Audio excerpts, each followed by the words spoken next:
If you want to shine like a sun you have to burn like a sun. நம்ம இவ்வளோ படிக்க போகிறோமான்னு சொல்லிட்டு பயப்படாமல், நம்ம இவ்வளோ விஷயம் தெரிஞ்சுக்க போகிறோமான்னு சொல்லிட்டு நீங்கள் ஆர்வத்தோடு இருக்கணும்னு சொல்லிட்டு, அதுதான் எனக்கு இங்கே வந்து ஞாபகம் வருது. உங்களை மாதிரி மாணவிகளுக்கு என்னென்னா, அந்த கமிட்மெண்ட், கியூரியாசிட்டி வைங்க. அப்புறமா அது வந்து உங்கள் சேஞ்ச் பண்ணுற உங்கள் மைண்ட் செட். நீங்கள் இந்த சமுதாயத்தை எப்படி பார்க்குறீங்க, பொருளாதாரத்தை எப்படி பார்க்குறீங்க.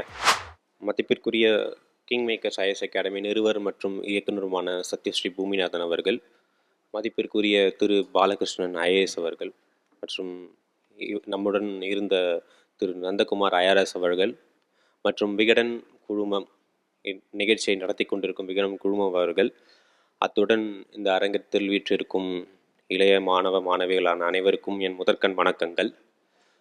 என் பெயர் விக்னேஷ். நான் சென்னை சேர்ந்த மாணவன் தான். இது வந்து பார்த்திங்கன்னா என்னோடய செகண்ட் அட்டம்ப்டில் ஆல் இண்டியா ரேங்க் 314 ஸ்கோர் பண்ணியிருக்கேன்.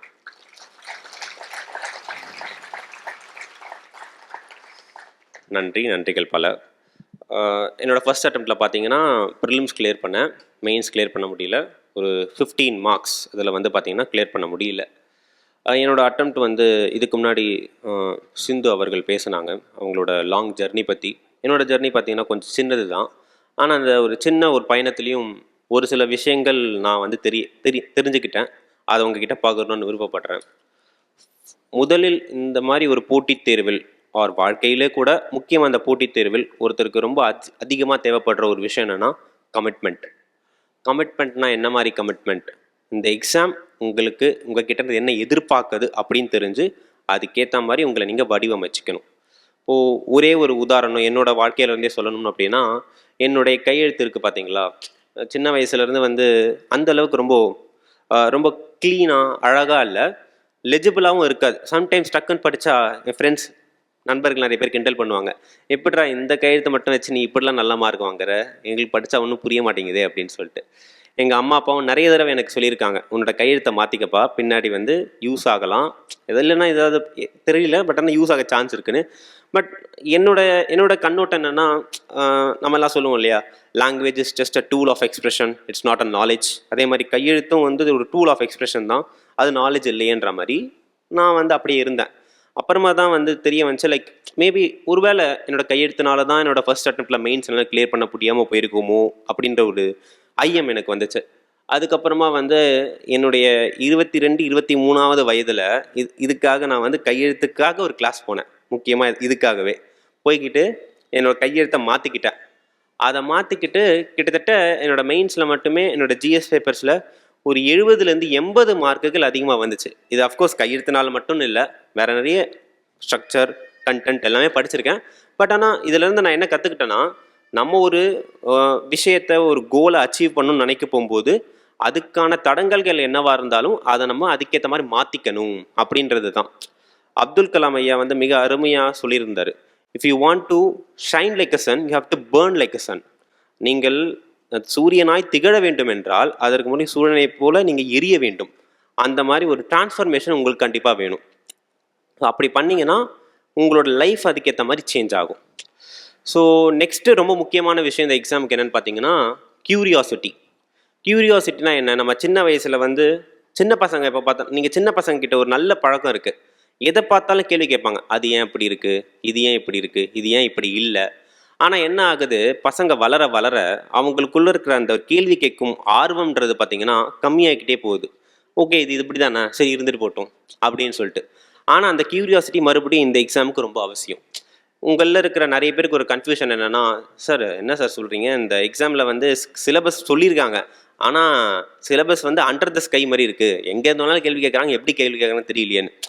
அதை ஓரளவுக்கு நம்ம வந்து ஜட்ஜ் பண்ண முடிஞ்சு அதை டேக்கிள் பண்ணணும்னா அதுக்கு தேவையானது இந்த கியூரியாசிட்டி தான்.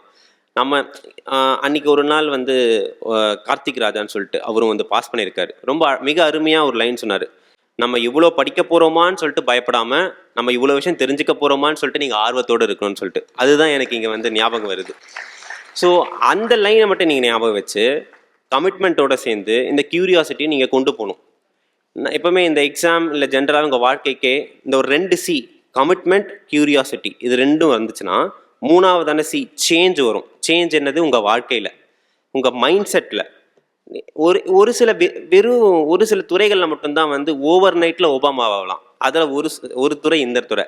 நீங்கள் கடைசி வரைக்கும் ஒரு நாள் வரைக்கும் அந்த ரிசல்ட்டுக்கு ஒரு நாள் வரைக்கும் வந்து நீங்கள் யாருன்னே தெரியாது. உங்கள் பக்கத்தில் இருக்கவங்க ஏதோ பையன் படிச்சுட்டு இருக்கான்ப்பா, அவன் பல வருஷமாக சொல்லிட்டு இருக்கான், அவன் படிக்கிறானா இல்லைன்னு கூட தெரிலன்னு சொல்லிட்டு இருப்பாங்க.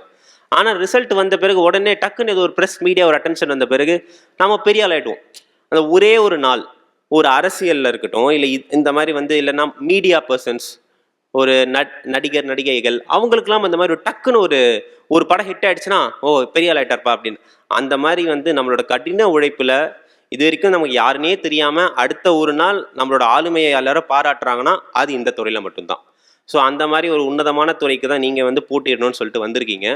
ஸோ என்னோட ஒரு கனிவான ஒரு சஜஷன் உங்களை மாதிரி மாணவிகளுக்கு என்னென்னா, அந்த கமிட்மெண்ட் கியூரியாசிட்டி வைங்க. அப்புறமா அது வந்து உங்கள் சேஞ்ச் பண்ணுற உங்கள் மைண்ட் செட். நீங்கள் இந்த சமுதாயத்தை எப்படி பார்க்குறீங்க, பொருளாதாரத்தை எப்படி பார்க்குறீங்க. நிறைய பேர் சொல்லுவாங்க, என்னடா இது ரொம்ப ரொம்ப ஹாட்டாக இருக்கே, இப்போல்லாம் வந்து ஹாட் ரொம்ப அதிகமாகிட்டே போகுதுல, சம்மர்லாம் தாங்கவே முடியலன்னு சொல்லிட்டு இங்கே பக்கத்தில் இருக்க பால் பாக்கெட் வாங்குறதுக்கு கார் பைக் எடுத்துகிட்டு போவாங்க. அவங்களுக்கு அந்த அவேர்னஸ் இல்லை. நம்ம வந்து கொஞ்சம் நடந்தே போயிருக்கலாம், ஆனால் நம்ம இந்த வெளிப்படுற இந்த கார்பன் எமிஷன் மூலமாக தான் குளோபல் புவியும் வெப்பமயம் ஆறுதுன்றது தெரியலன்ற அவங்களுக்கு தெரியல, ஆனால் நமக்கு தெரியும். அதனால் நீங்கள் ஒவ்வொரு விஷயம் நீங்கள் அணுகிற விதம், உங்களோட ஆளுமைத்தன்மை எல்லாமே வந்து இதுக்கேற்ற மாதிரி மாறும். அதனால் இதை நீங்கள் கண்டிப்பாக வைங்க. அத்துடன் இதுதான் வந்து ரொம்ப முக்கியமான விஷயம். அத்துடன் முக்கியமாக நான் என்ன சொல்கிறேன்னா, இப்போ குரூப் 1 எக்ஸாம் வருது, யூபிஎஸ்சி எக்ஸாம், சிவில் சர்வீஸ் எக்ஸாமினேஷனும் வருது. இது ரெண்டுத்துக்கும் நீங்கள் நிறைய பேர் அப்ளை பண்ணியிருப்பீங்க. உங்களுக்கு என்ன நெஞ்சார்ந்த வாழ்த்துக்களை கூறி நான் விடைபெறுகிறேன்.